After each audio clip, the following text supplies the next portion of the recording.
자, 여러분, 안녕하세요. 오늘 우리 같이 아주 특별한 시 한 편을 읽어볼까 해요.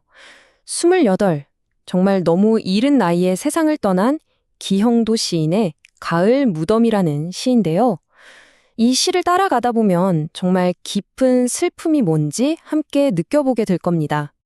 오늘 우리가 이 시를 어떤 순서로 여행할지 한번 볼게요. 먼저 시인 기영도에 대해서 잠깐 이야기 나눠보고 그 다음에 시 구절 하나하나 뜯어보면서 화자의 감정을 따라가 볼 거예요.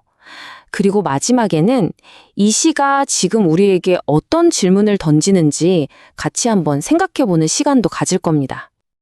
자, 그럼 첫 번째 순서, 바로 시인과 시 첫 만남인데요. 이렇게 슬픔이 가득한 시를 쓴 기영도라는 시인은 과연 어떤 사람이었을까요? 기영도 시인은 28, 정말 너무 젊은 나이에 세상을 떠났어요. 그런데 그 짧은 삶 동안 겪었던 그 가난, 그 고통을 자기만의 아주 특별한 언어로 시에 담아냈죠.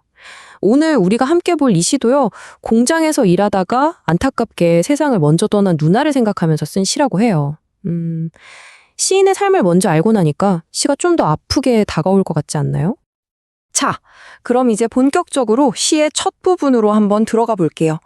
시 속의 화자는 지금 누이의 무덤 앞에 서 있어요. 그리고 그 앞에서 슬픔을 막 쏟아내고 있습니다. 시가 이렇게 시작해요. 누이야 하고 부르죠.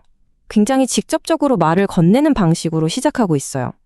이걸 읽는 순간 어때요?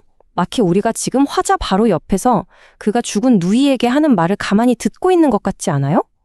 이렇게 누군가를 딱 정해서 말을 건네면 우리가 시의 상황 속으로 훨씬 더 깊이 빠져들게 되죠. 자, 여기에 정말 중요한 시어들이 많이 나와요. 하나씩 차근차근 짚어볼게요. 먼저 파리한 얼굴. 이건 핏기 하나 없는 얼굴이란 뜻인데 단순히 누이의 죽음만 말하는 게 아니에요. 살아있을 때 얼마나 삶이 고단했는지를 암시하는 거죠. 그리고 술을 철철 붓는다고 표현했잖아요. 이런 음성 상징어, 소리나 모양을 흉내내는 말을 쓰면 화자의 그 간절한 마음이 훨씬 더 생생하게 느껴져요. 또 보세요. 무덤에 핀 망초꽃을 이불이라고 표현한 거 참 아름답지 않나요? 죽음마저도 좀 따뜻하게 덮어주고 싶은 그런 마음이 보이는 부분이에요. 하지만 결국 웬 잠이 그리 길더냐 하는 이 탄식에서 누이를 잃은 그 깊은 안타까움이 그냥 빵 터져 나오는 거죠.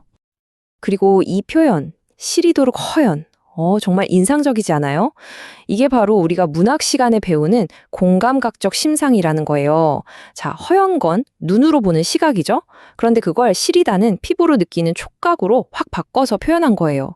그냥 하얗다라고 하는 것보다 시리도록 하얗다라고 하니까 그 차가운 가을 무덤의 쓸쓸한 분위기가 훨씬 더 강렬하게 와닿죠? 자, 이제 시의 분위기가 바뀝니다. 현재 무덤 앞에서 과거의 기억 속으로 장면이 전환돼요. 여기가 이 시에서 어쩌면 가장 중요하고 또 가장 마음 아픈 부분이라고 할 수 있어요. 누이와 함께 겪었던 그 가난하고 절망적이었던 어린 시절의 모습이 정말 생생하게 그려지거든요.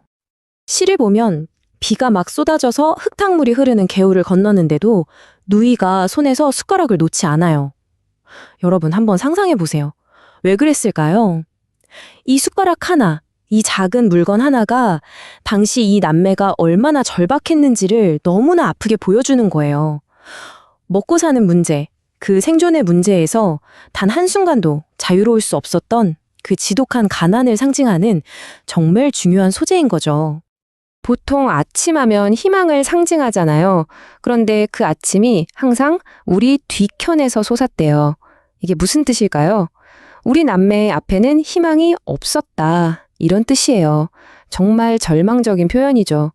그리고 먹을 게 없어서 길에 버려진 개암이나 도토리, 심지어 누가 먹다가 뱉은 칠뿌리 같은 걸 주워 먹어야 했던 그런 굶주렸던 시절을 보여주는 구절입니다. 그리고 여기서 정말 절망적인 비유가 하나 나옵니다. 화자가 자신들의 삶을 뜨물 속의 밥덩이 같았다고 말해요. 여러분 뜸을 뭔지 알죠? 쌀 씻고 나오는 그 뿌연 물, 그 안에 밥알 몇 개가 힘없이 떠다니다가 결국엔 그냥 버려지잖아요. 그게 바로 우리 남매의 모습이었다는 거죠. 그러니까 맨발로 다니던 그 고된 산길에서 시작된 삶이 뜨물 속 밥덩이처럼 이리저리 떠다니다가 결국에는 화구, 다시 말해 하수구 같은 절망의 공간으로 그냥 떠내려가 버렸다는 그런 처절한 인식이 담겨 있는 겁니다. 이렇게 길었던 과거 회상이 이제 끝나고요. 시는 다시 현재, 누이의 무덤 앞으로 돌아옵니다. 그 처절했던 과거를 다 돌아보고 나니 화자의 슬픔은 어떻게 됐을까요? 당연히 훨씬 더 깊고 무거워졌겠죠. 살아있을 땐 그렇게 힘들고 치열하게 살았던 누이가 죽어서야 비로소 편안히 누웠다고 말해요. 여러분, 이게 얼마나 가슴 아픈 역설이에요? 죽음이 유일한 편안함, 유일한 안식이었다는 거잖아요. 그 말은 반대로 살아있을 때의 삶이 얼마나 지옥 같았는지를 말해주는 거죠. 그리고 보세요. 화자가 무덤에 부은 그 술방울이 다시 튀어 올라서 자기 자신을 휘감는데요. 근데 자기를 뭐라고 불러요? 못난 영혼이라고 하죠. 누이에게 아무것도 해주지 못했다는 그 죄책감 때문에요. 그 술방울이 이 못난 영혼을 휘감고 온몸을 뒤흔든다는 거예요. 바로 이 순간이 죽은 누이와 살아있는 화자가 그 슬픔 속에서 완전히 하나가 되는 정서적 교감의 순간입니다. 시 전체에서 슬픔이 가장 폭발하는 최고조에 이르는 장면이라고 할 수 있죠. 자, 여기서 이 시를 훨씬 더 깊이 이해할 수 있는 아주 중요한 열쇠가 하나 나옵니다. 바로 이 시의 부제, 제망매가예요. 제망매가 혹시 들어본 친구들 있나요? 네, 맞아요. 까마득한 옛날, 1000년 전 신라시대에 월명사라는 스님이 죽은 누이를 위해 쓴 그 유명한 향가죠. 그렇다면 기용도 시인은 왜 하필 자신의 시에 이 오래된 노래의 제목을 붙였을까요? 두 작품이 뭐가 같고 또 뭐가 다른지 한번 비교해 보겠습니다. 두 작품의 가장 큰 차이점은요, 바로 슬픔을 대하는 태도에 있어요. 옛날 월명사의 제망매가는 마지막에 나는 극락에서 누이를 다시 만날 거니까 그때까지 불도를 닦으며 기다리겠다고 말하면서 종교적인 믿음으로 슬픔을 이겨내려는 의지를 보여주거든요. 그런데 기용도의 시는 어때요? 다시 만나자는 약속도 없고 어떤 종교적인 구원도 없어요.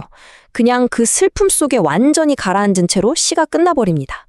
어쩌면 희망을 말하기가 더 어려워진 시대를 살아가는 우리 현대인들에게는 기영도의 이런 방식이 더 솔직하고 현실적으로 와닿을 수도 있겠다. 이런 생각도 드네요. 자, 오늘 이렇게 기영도 시인의 가을 무덤이라는 시를 같이 한번 쭉 읽어봤습니다.